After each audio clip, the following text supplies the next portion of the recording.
Welcome to the Positive Pants Podcast. Mindset, motivation, and inspiration to help you find your positive pants.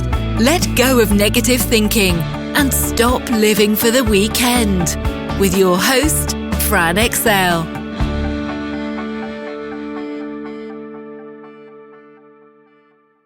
So welcome to the show. As always, it's Fran Excel Mindset Coach, helping you find your very own pair of positive pants so you can get out of your own way and live a life that you love. Thank you so much for joining me. I'm very grateful you've chosen to put me in your earbuds today. Please do hit the subscribe button so you don't miss anything, and do leave me a review. I love reading them, and it really helps me get found by other people who need to hear what I share. I'd also love you to email me your mindset and productivity questions or topics you'd love me to cover to hello@franexcel.com, because I know a lot of you think I'm inside your heads because you tell me all the time. But if I don't know what you need, I can't give it to you. So let me know.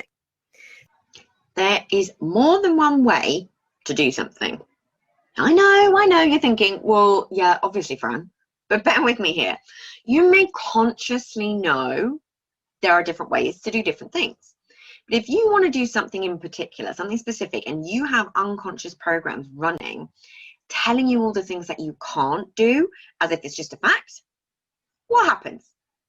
That's exactly what you'll get. It will be the fact to you. Yeah, you won't find another way, even if it's literally staring you in the face. Are you with me? So if you have a program running of the way things have to be or should look, then why would you look for another way? This goes for everything in life. You know, there really are always other options, but you have to know to look for them. You know, that's the part that most of us miss out. We take our stories and assumptions and just unconsciously run with them and let them govern 95 to 99% of what we do. But what if there was another way? There will be. So I remember getting so annoyed with Tobin for doing this. I used to absolutely hate cooking anything in front of him. I mean, to be fair, I still do a little bit. I mean, why wouldn't I? He's a crazy good high-level chef with 20 years experience versus my mince-based dishes only repertoire, which, to be fair, were recipes that came from him anyway. You know, he always used to say, why are you doing it like that? And it used to trigger me big time. Cue angry rebuttal and potential argument. So I already know that I have a big trigger for if someone says, you know, something that makes me feel stupid or not good at something. Yeah, so it definitely stung, but it was a big enough deal for me to cook for him without him criticizing how I was cooking for him. But he wasn't actually criticizing me. I made that story up in my head because I was triggered. Now, the delivery wasn't perfect from his side. Tonality counts for a lot, which is something we're learning. But the sentiment was there, and he was absolutely right. Essentially, he was trying to get me to think it through, literally asking why I was doing it that way. My response was usually along the lines of, it's how my mum does it, or it's how I've always done it. And I'd say it was such an air of authority and kind of self-righteousness. But he was right, totally right, to challenge it. You know, there was a load of reasons why it was a bad thing to do, a silly thing to do. If I had really thought it through, I didn't actually know the answer other than it's how my mum does it, or this is how I've always done it. You know, there was a much better way of doing things. And many reasons why the way I wasn't doing it wasn't the best. Or didn't even make sense, let's be honest. But we all sleepwalk through these moments at times, right? You know, we let our triggers, our beliefs, our experiences get in the way of our growth, and often get in the way of the things that we want. I remember years ago when I really wanted to become a coach, and I kind of disregarded it because I told myself a story that it wouldn't work in the area that I was living in. I had the idea, and it was absolute fact to me, that it had to be in person, had to be face to face, couldn't be at home, anything along those lines. So it had to be out. You know, I just accepted that. And I was saying, well, people aren't going to want that around here. They're not those kind of people, all that sort of stuff. I just made up these stories in my head. I just accepted it. So until I had a light bulb moment that you can coach people and mentor people from anywhere in the flipping world using the wonders of the internet, and felt a little silly for not seeing something so obvious. But the bottom line is I delayed having what I really wanted because I got caught in a loop, in a fact that wasn't a fact at all.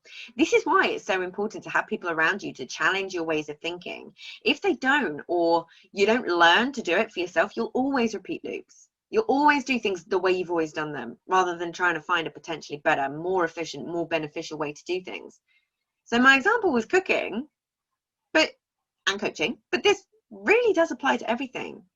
Communication, your business, your routines, the shopping, relationships, work, anywhere where you're doing something just because it's how you've always done it, or because it's how someone else does it or has told you to do it. Someone else has told you that's the way to do it. Everything. This is why I love curiosity so much.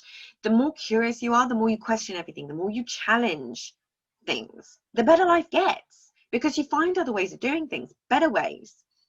You feel the weight lift from your shoulders. You kind of get out of the stories.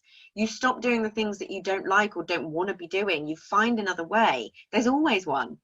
The bottom line is if something's not working for you, it needs to be changed. It needs to be looked at differently and through fresh eyes and a fresh perspective. So where are you doing this at the moment? Take your business, all being in your job. If you don't allow for outside the box thinking, you'll get trapped in the way it has to be loop. And you don't need to. And just because someone has told you something and told you that this is how you do it, doesn't mean they're right. It doesn't mean it's the only way. So same for, if you're in a job or running a company, the more you go through the motions and don't ever look at things and how they could be better, what are you going to get? Same, right? And with COVID-19, it's going to fundamentally have to change so many things, because everyone has been catapulted out of the habitual thinking and had to look at everything. Take offices. Unless something big happens, the 9 to 5 chain to your desk in an office image is likely to be a thing of the past at the moment. There will be more companies offering working from home functionality. It's a game changer. It's going to become a real benefit to help gain and retain staff. It will become a case of, if you're not offering it, people will go elsewhere. So companies are going to have to innovate. But then look at independent businesses. There are new business models coming up all the time because people have been forced to innovate, forced to consciously think things through. That whole thing of you don't have to be in feast or famine anymore. There are ways that you can predict what's going to come through every month. There's automation, there's products, there's e-commerce, there's coaching, there's programs, there's retreats. There's a different business model for anything that's going to suit you. There is so much more potential in outside the box thinking. You just got to know what's important to you and how you can actually make that happen. So many more viable options than the way it's always been. Now, as a sociology and communications graduate and someone who is obviously very obsessed with how we're wired and human behavior, this has been so fascinating for me to watch. I look at something and I see all the potential options. I'm like, ooh, if Y happens, or if that keeps happening, then the knock-on effect could be X over here and Z over there. But that's how I think. I've wired myself that way. I've wired myself now for curiosity. But even I can't always see the extra options and can get caught up in the way things are, or, in the areas that I'm not looking for it, like cooking for Chef Tobin. I know to do this in my business. I know to do this in anything related to money. I know to do this in certain areas, but am I doing it everywhere? So it's reminding yourself. So where are you accepting things as the way they are? Are you prepared to think outside the box?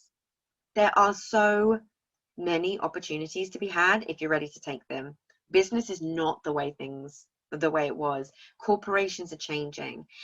How you can earn money for yourself is changing. More and more side hustles, self-employed people, limited companies starting every single day. The game has changed. I've got a really special episode coming for you next week with my friend Lisa Johnson, who you've met before, which I think you are going to love. If you haven't listened to her episode on the Bounce Back series, then go ahead there pronto, because it's time to shake things up. It's time to build the life that we actually want, the one that we deserve. Yeah, you get one of them, you get one life, depending on your beliefs. So why not stop just accepting things as the way they are and start taking ownership over it? Incredible things wait on the other side. And as always, I hope that was helpful. So any questions, just let me know. And as always, I will see you next week. Bye. So if you got value from this and you know in your gut that now is the time to step up and start rewiring your thinking and changing things for yourself, then book in a free discovery call so we can work out what needs to happen to get you from where you're at right now to the action-taking success you know you can be. And if you want my eyes and ears on your problems, I work with people one-on-one and through my Proactive Pants Mastermind. So stop waiting for if and when and decide to change things now, because you can.